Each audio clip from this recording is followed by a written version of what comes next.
I say frankly to the American statesmen who are now managing the genocide in Palestine that we do not welcome to expansion of the war in the region.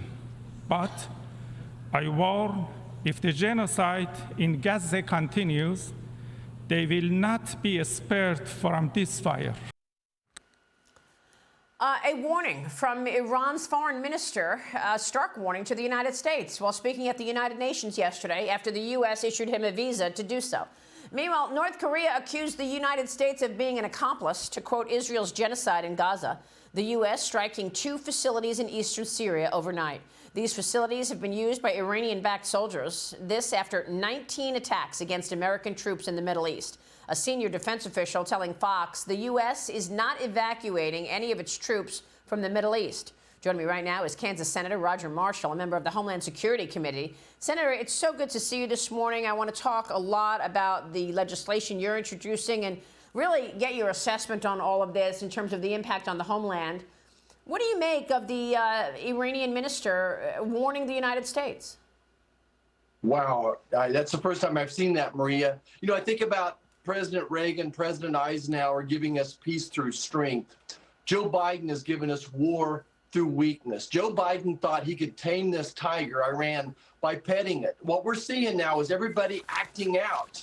Look, at the end of the day, this is a war between the people of Israel and the Hamas army of terror. This is a war for the future of mankind. That if we don't stand up to these terrorists, these thugs now, then it's going to be in the United States next. That's why we have to be unequivocally supportive of Israel. We have to, I don't think Iran even thinks we have any red lines. So we need to be much more forceful. 19 attacks on Americans, as you just pointed out, and we respond one time. I think we should be responding exponentially. Well, I don't understand why this administration treats all of our adversaries with kid gloves. I mean, we've seen the approach to China, and now we're watching in real time this approach to Iran, which has facilitated via Hamas and Hezbollah taking hostages, manhandling women and children. What is the motivation for this administration being so soft on these adversaries, in your view? Well, Maria, I don't have an explanation for this White House. Obviously, they think that they can keep appeasing everybody and that they're going to find some type of peace. Look, it didn't work in Iran. It's not going to work in China either. But what I do know is that the United States will stand with Israel, and that's why we're separating the funding for Israel versus Ukraine. Right now, Israel needs the funds. They really need the military aid yesterday. It's my belief within a matter of 10 to 14 days, Israel could have 3 fronts open, not to mention the Iranian proxies in Syria, Iraq, as well as in Yemen. That's why we need to separate this funding. If we include Ukraine funding, it's going to slow the process down in the Senate, and it's dead on arrival in the House. It'll take weeks. These are 2 different wars, 2 different issues. And why Joe Biden wants to lump them all together, I don't know. So the 3 fronts that you're referring to, you've got Hamas in the south, you've got Hezbollah in the north. What's the third one? Would it be the West Bank? That's some type of attack coming from that direction. And already we've seen Yemen, the Iranian proxies in Yemen able to launch missiles from Yemen all the way to Israel as well. So we've got all those proxies going on.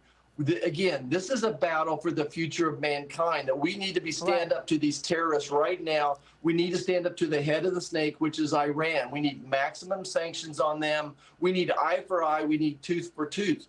The situation, though, in Ukraine is so much different. Ukraine is a 7 or 10-year war. It's at a stalemate. It's going to cost. It's already cost 200,000 lives. Why aren't we working for a peace agreement in Ukraine? Meanwhile, this is a code blue in Israel. Well, of course, any life is a tragedy. So we want to address it all. But, Senator, you and your fellow Republicans are introducing a new bill to send defense aid to Israel without the Ukraine funding attached. It would give $14.3 billion in aid to Israel to fund the Iron Dome and Iron Beam systems and allow the U.S. to stockpile more ammunitions in Israel. Senate Minority Leader Mitch McConnell says he supports President Biden's plan of packaging aid to Israel and Ukraine together. So, I mean, you may, reject this in the House, but does it pass in the Senate? Well, in the Senate side, I think we're going to have a very robust argument over this over the next week or so. But what will happen is this will take weeks to pass on the Senate. If we send it to the House, they will reject it. They're going to work on their own bill, then they'll send it to us, and it'll be Christmas time before this gets done. So that's why we need to separate it now. That's why we want to vote on this Israel funding standing alone. We need to unequivocally stand by the people of Israel. They need the help yesterday, not 2 months from now. Yeah, I'm glad you brought up Christmas because, the deja vu of the way Congress works leads me to believe we're going to have another, continuing resolution. And you're going to have to make a decision right around Christmas or face a shutdown on Christmas. I just spoke with your colleague on the House side, Brad Wenstrup, about the potential for another continuing resolution. Watch this. I sense that there'll be some type of a CR, and that's just the reality, an unfortunate reality.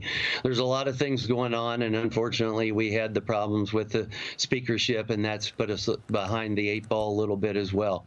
But I agree with what Speaker Johnson just had to say. That has been the mood in the Republican Party and the House of Representatives. These are separate issues. We want to fund Israel. We want to do it, and we want to support them in any way that we can.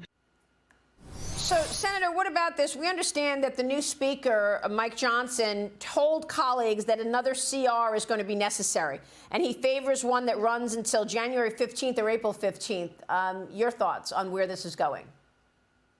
Well, we're stuck between a rock and a hard place. But what your listeners need to understand is Chuck Schumer, Joe Biden, they want this CR. They also want to wait and throw in all this funding for Ukraine and Israel and Taiwan. They want to open our border more. They want to do this all on the next CR before Thanksgiving. That's their plan. That gives them more power. It gives the swamp in Washington, D.C. more power. That's what they want. Chuck Schumer is doing everything he can to delay progress on our side. Our Appropriations Committee did a wonderful job on the Senate side. They've got all 12 of the bills out. They're ready to be debated. We're just now starting on one of these mini buses right now. So Chuck Schumer is going to do everything he can to delay it so he and Joe Biden can actually write the budget. I support what Speaker Johnson is doing over there. I think it's his only choice. But what I do know is he's committed to go into regular order to doing these one at a time and work towards long-term solutions.